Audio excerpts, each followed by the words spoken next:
Clinton Jaws, guys. I'm going to try to make some of these videos a little bit shorter because I talk too much. There's a website out there called clintonjaws.com. Go to it. Brenda Lucki, RCMP commissioner. Every now and then she goes through these little meetings with the government, and they have a sit down and questions go back and forth. She had one of those on Monday, a couple days ago.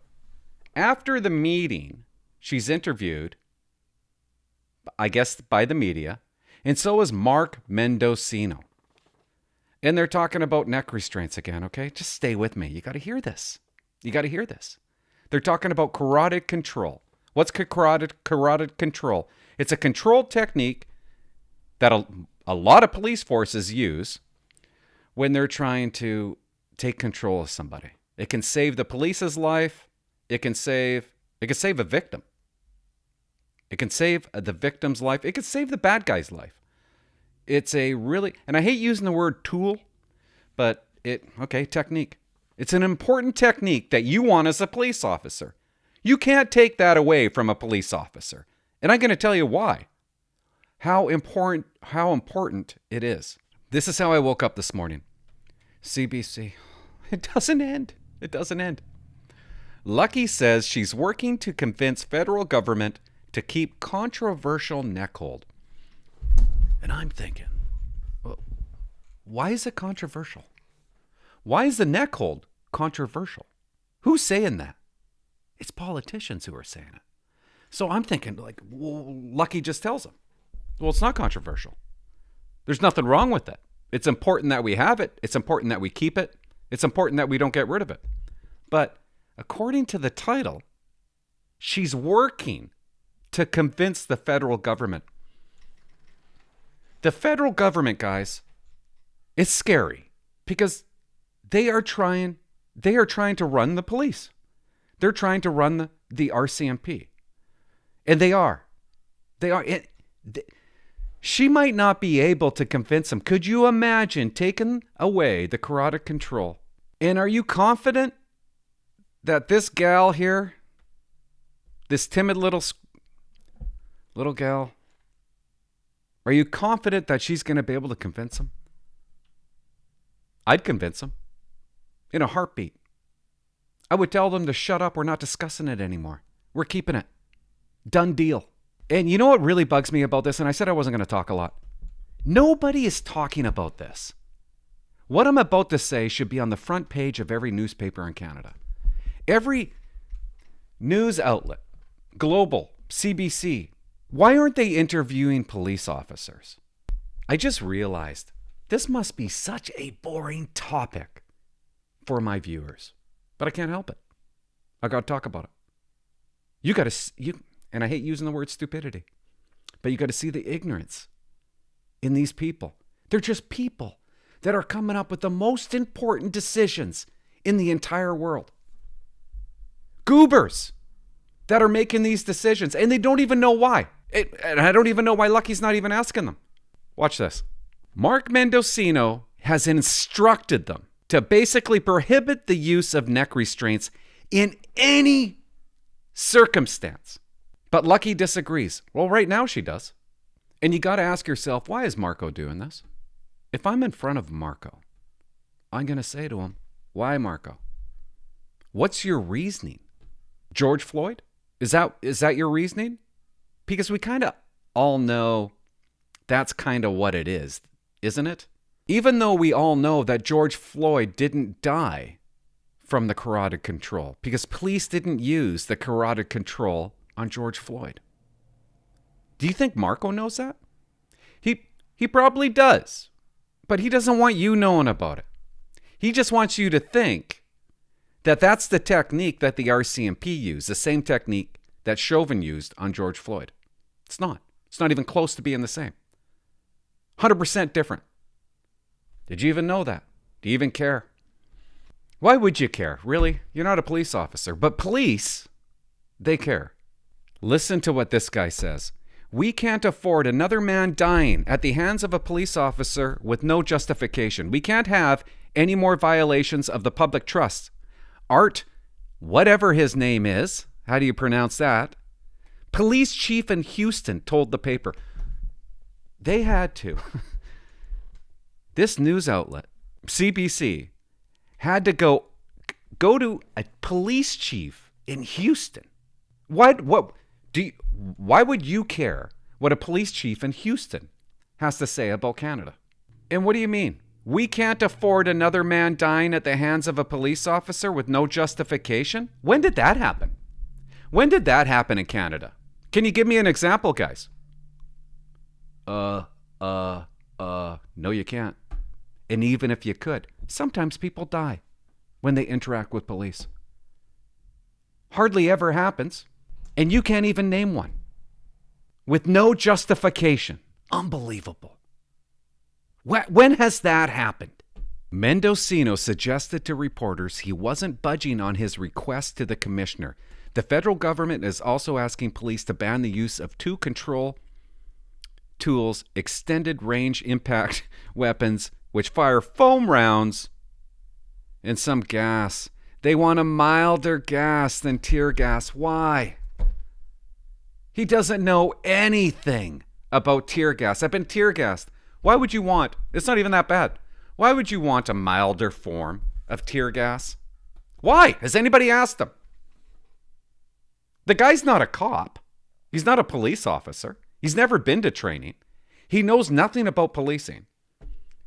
And he's telling the RCMP to get rid of tools that are less lethal. Instead of going to our belt, isn't that what you want? When asked what happens if Lucky says, nah, Mendicino said he's confident we're going to make good on the mandate, noting that the government was looking for a good, frank dialogue. Wow. And this is scary. This is what really just rings my mind. It's unbelievable. The RCMP Act says the commissioner serves under the direction of Mendicino and has the control and management of the force. An idiot civilian has control over the RCMP. And if he doesn't want you using the neck restraint, according to this, he can just put that forward. You can no longer use it. Why is this a big deal? I'm going to tell you why it's a big deal. Because of Mendicino. And if he actually follows through with this, police officers are going to kill more people. I'm stating a fact. I'm not, this is no conspiracy theory. It's a fact. If I, as a police officer, run up, let's say I'm at a bar fight outside the bar, and I run up and I see a guy wailing on another guy, and he won't stop. He won't stop. I got no taser. Okay, I don't got it with me. Happens all the time. My baton's going to be ineffective. Same with the pepper spray. I'm not allowed to wrap my arms around his neck. Ever, under no circumstances. What am I left to do? Lethal force. I have to. I have to do that. Because of Mark Mendicino's ideas and decisions. Under no circumstance. Me and bad guy, we're all tangled up. We're fighting. Okay, we're ground fighting. We're on the ground fighting. I can't get to my tools. According to Marco, I'm not allowed to use my carotid control, even though I fear death and grievous bodily harm. I'm not allowed to use it, but guess who's allowed to use it? The bad guy is. But I have to stand back and go, okay, I might die. Because Marco won't allow me to use the carotid control on him. I know, sounds dumb, but that's the truth. That's what he's saying to you. He's ignorant. He knows nothing about policing if you make that kind of comment. Isn't it funny how we constantly give the power to the bad guy? 20 years policing. And for the most part, I was always under gun. The bad guys, I didn't have a machine gun. I didn't have a carbine. Not until my final 2 years of service. We finally got them. They always had machine guns.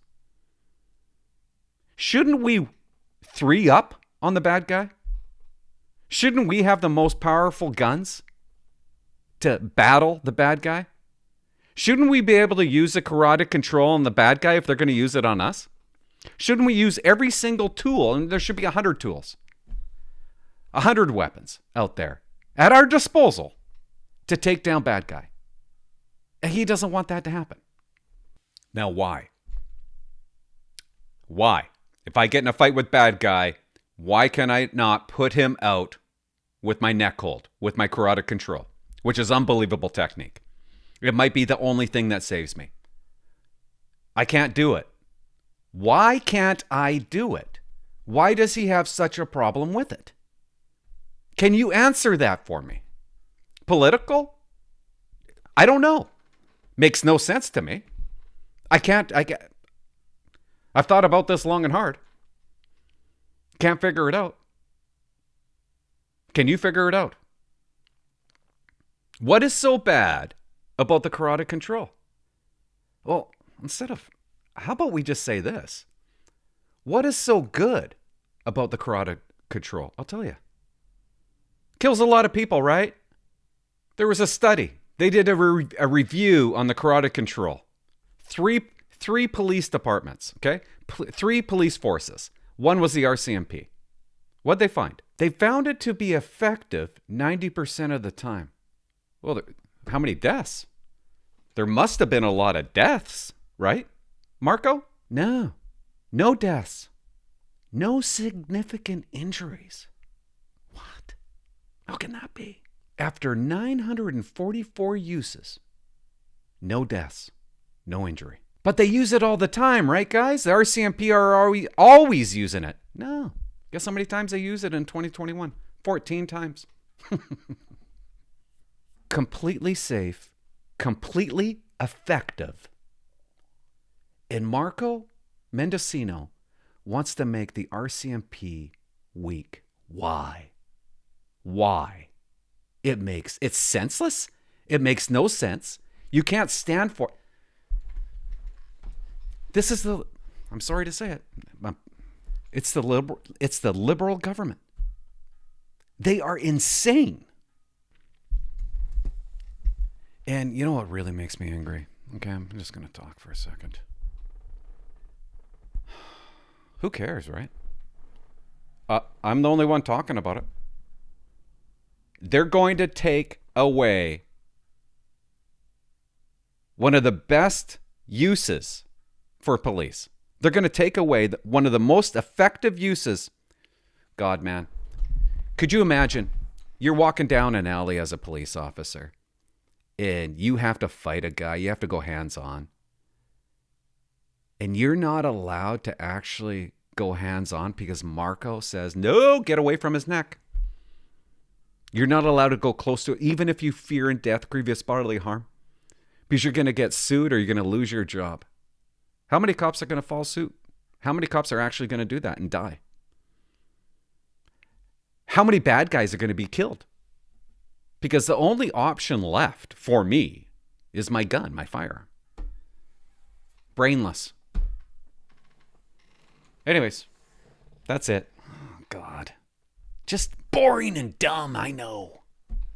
Subscribe. Bye-bye. What's that?